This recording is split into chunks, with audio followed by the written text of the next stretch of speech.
very nice to be here in Madrid. I see some people up there a long, long way away. I hope you haven't got vertigo. I'm very pleased to be down here. It's much easier to be on the floor than up there very high. I'm going to ask and hopefully answer a question, which is, how brilliant are our minds? Now, you heard from the previous guy that he is a highly connected human being. And I am also a highly connected human being. I have to do a little bit of origami here with the microphone. So I carry a mobile phone with me all the time, and I get very nervous if I'm not with it, so I guess I'm a bit of a cyborg as well. But my question really is, are these machines going to get more powerful than us? They're getting stronger and stronger, more and more powerful each day. And Moore's law means that they're doubling in power every 18 months. So does that mean at some point, my mobile phone is going to be smarter than me? Now, we've already had one effect.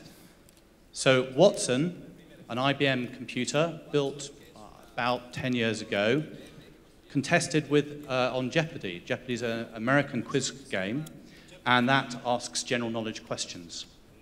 And IBM was able to beat the two top Jeopardy contestants, the one that had won the most money and the one that had won the most times in a row. And then, about a month ago, IBM announced another chip, and this is a Synapse chip. And Synapse tries to model the human brain. It tries to look like the neurons that we have, and it's connected together in multiple dimensions with model synapses.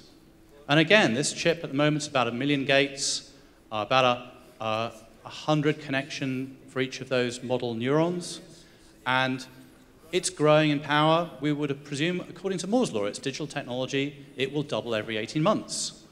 So the question is, when does it become smarter than us? So it's a simple mathematical question. You just multiply all the numbers up, and I reckon that Synapse becomes more powerful than us in about 2053. So, if that's going to happen, what happens to us? Do we become the computer's pet? So we, like Steve Wozniak believes, we're like a dog, you know, that's sort of going to run around on the floor and be petted by its computer pet. Well, I don't think this is the case. I think that we do something that computers don't do, and I think that thing is that we invent and create things. So, who am I? I'm obviously James Tagg. I'm an inventor. I'm a bit of a mad inventor, and I invent all sorts of wacky things, and some things that you've used as well. When I was a little boy, I was known as a mad inventor, or an inventor. No, I was known as a mad inventor from the age of 8. And I used to invent things for my mum. I invented something to scare cats off her roses so they wouldn't get eaten. And then I used to build a lot of radios. I was quite interested in radios. And I built a radio, and it didn't work terribly well, but one of the really interesting and useful features of it was that if you tuned it exactly right, it would interfere with and block other radio stations. It only did it in a kind of 50-yard radius. This wasn't illegal or dangerous or anything.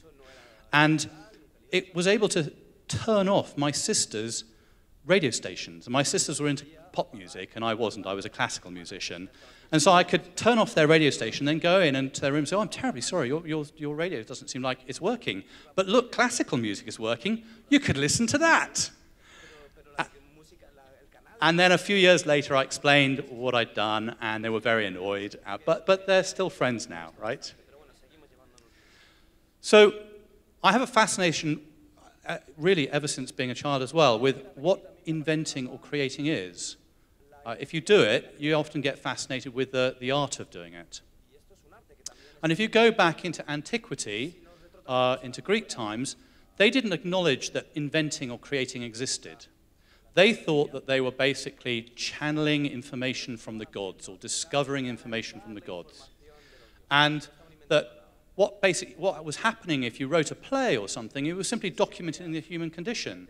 Or you were writing down some mythology that had been handed to you by the gods. You weren't actually creating a work of art or a literature or a machine or something yourself. This was the creation happened outside you. And then in the Renaissance, this changed.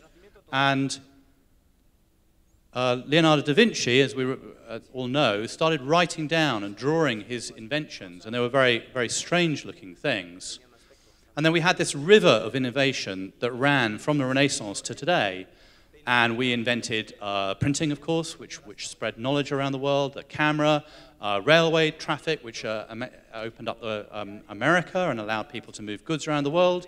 Then we invented the postage stamp, which allowed people to communicate over long distances.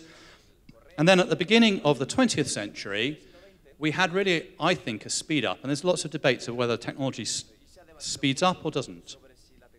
And in really 5 years, at the beginning of the 20th century, we invented flight, powered flight. We invented the radio, the ability to send signals in long distance, quantum mechanics, relativity. And at the same time, mathematicians started to ask questions about the nature of knowledge.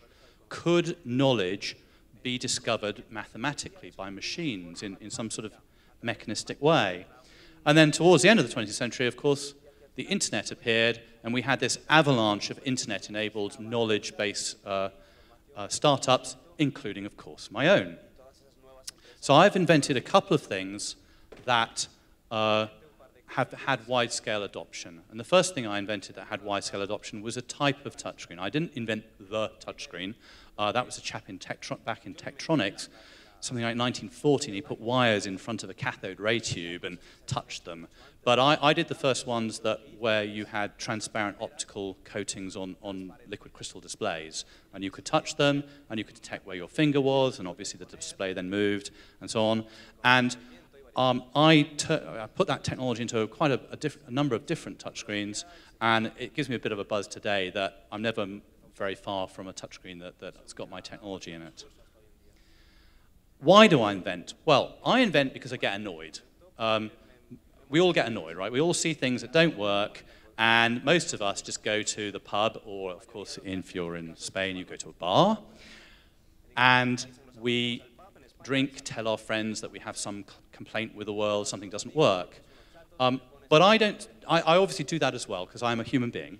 But I don't stop there. These things tend to haunt me, and I think about them for long periods of time.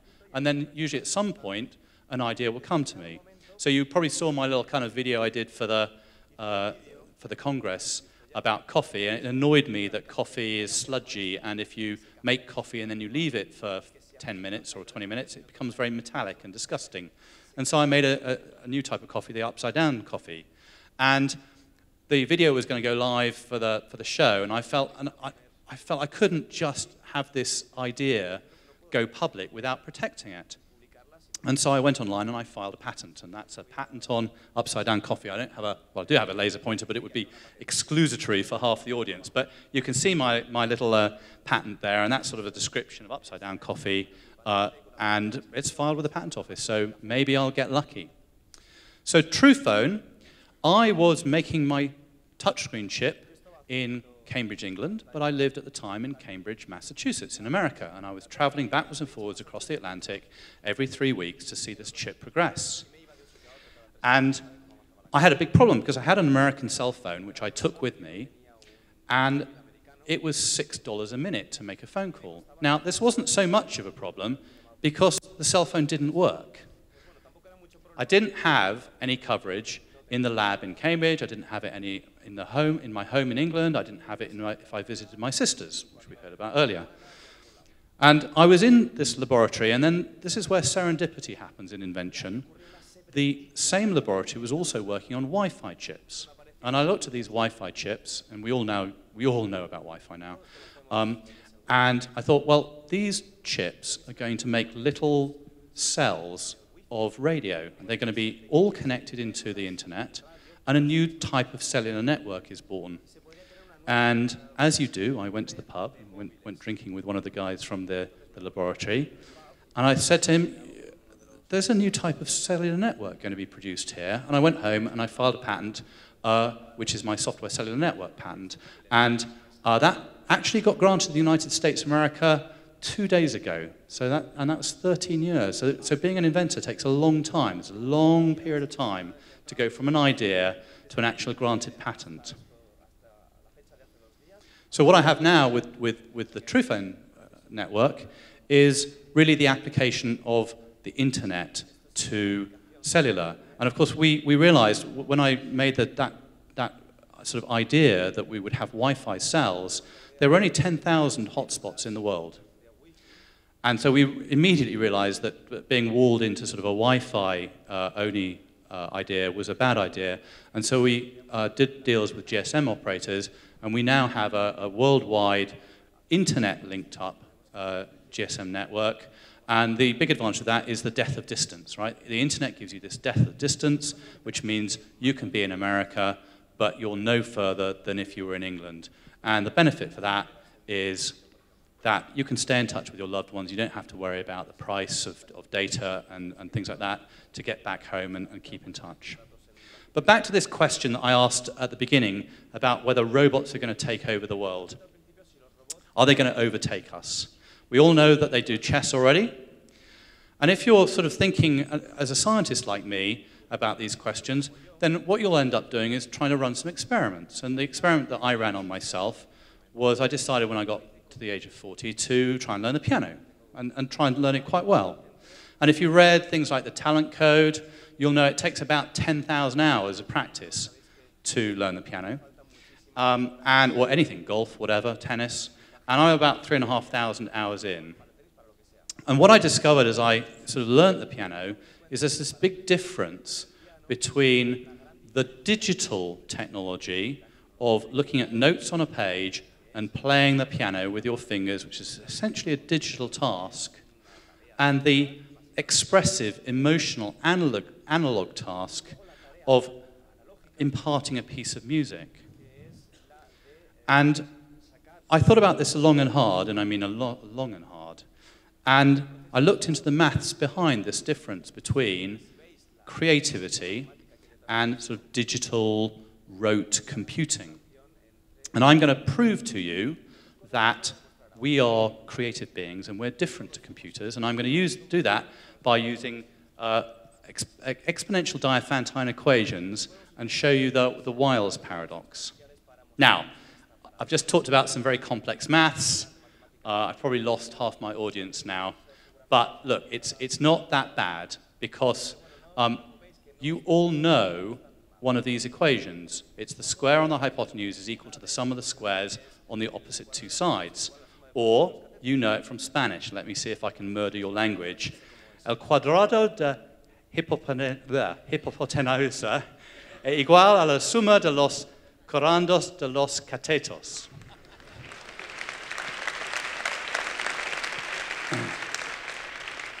But done visually, right, it's this 3-4-5 triangle idea. So in a 3-4-5 triangle, you can, that works.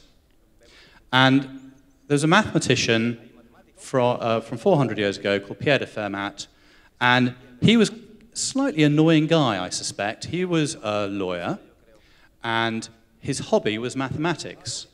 And he had a book called Arithmetica, which is an old book from sort of Greek times, ancient times.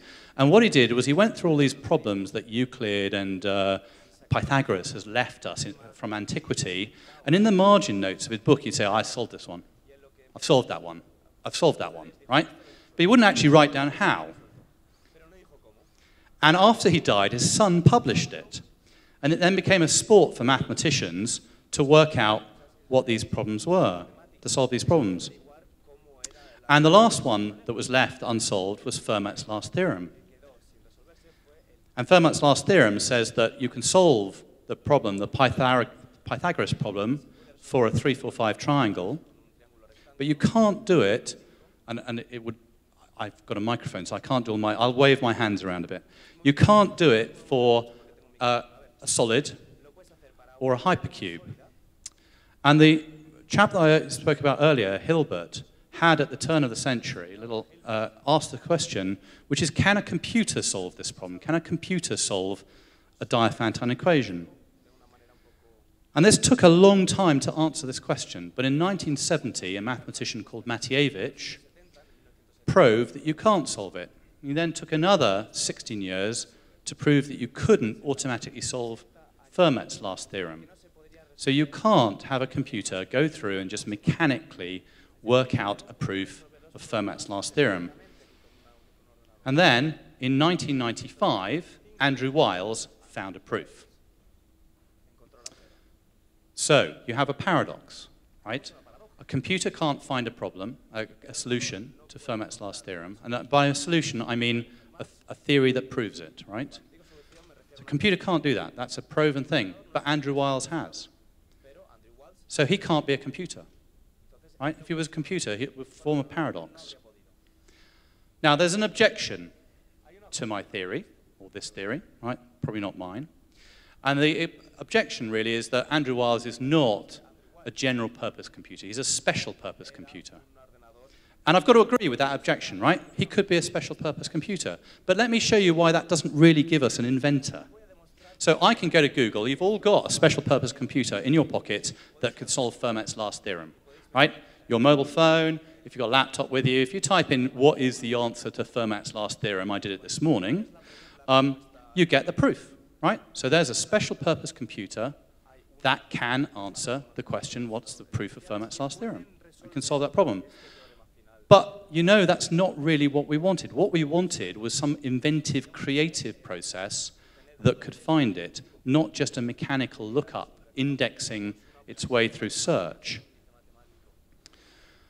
To sort of go into the problem mathematically is quite hard, but earlier in the 20th century, a chap called Gödel gave us a way to understand why this is. And really his explanation was the difference between truth and proof, or let's say rules and common sense. So let me give you the example of the London Marathon, right? So in the London Marathon, it was first run in 1970, and at the end of the race, the two runners who'd been running together all the way to the end of the race looked at each other and held hands as they crossed the finish line. What was the result of the race? This is the audience participation section. What was the result of the race? A draw. Thank you. Right. But the rules of the International Athletics Association, Rule 164 if you want to look it up, say that you draw a line on the floor, an imaginary plane is projected up, and the first bit of the first athlete to go through the line is the winner. So what should we do? Well, I think we should extend the rules. Let's add a rule. Let's add the holding hands rule. Now I can look in the rule book, and the answer to my question is there. It's in the rules. But if I was an evil athlete, what I would do is, as I got to the end of the race and I wasn't quite catching the guy in front of me, I'd reach out and grab his hand. Now I'd forced a draw. So what we now have to add to the rules is the concept of consent, right? Both parties need to consent to holding hands. So it's starting to become subjective. What would happen if I crossed the finish line and I had consented to hold this person's hand, but then I realized I'd have to share the €100,000 prize with him? Oh, I don't want to do that.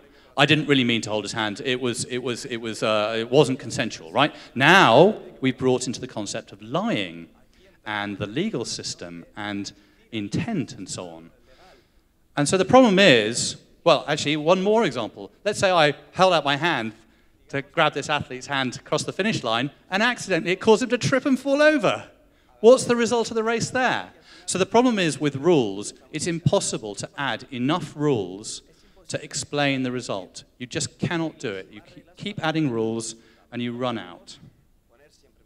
So what should we do with these amazing creative brains we have that can do something that computers cannot do? Well, I think what we should do is solve great problems. And really, I feel I shouldn't go through all these problems because many of these problems have been the subject of big lectures here.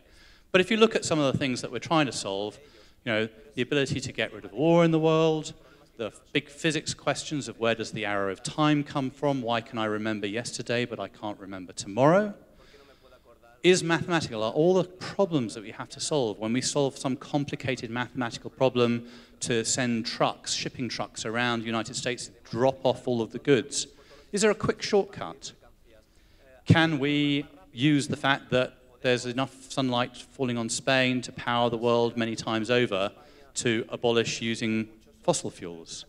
And the question that I'm sort of most interested in, which is, how does our brain think? How do we think? Is consciousness, is the fact that I'm going, oh my God, I'm sort of here lecturing to you all and talking to you all, you know, and I have this feeling of awareness and being a person. Is this a special thing? And I think we should spend our efforts, our creative efforts, on this. And this is something that machines can't do. I did write a book, sorry, a bit of a shameless plug, but the interesting thing about trying to write a book is I was able, with modern technology, to publish this book on Amazon, despite the fact I speak no Spanish. Obviously, you've heard my murder your language just a little earlier. So machine translation is becoming sufficiently good that I could do some quite interesting machine things. But I don't think a machine could have come up with and written a book in the first place. And certainly at the moment, a machine couldn't have done the translation to take my ideas and turn them into hopefully coherent Spanish for you all. So thank you very much for listening to my talk. Thank you.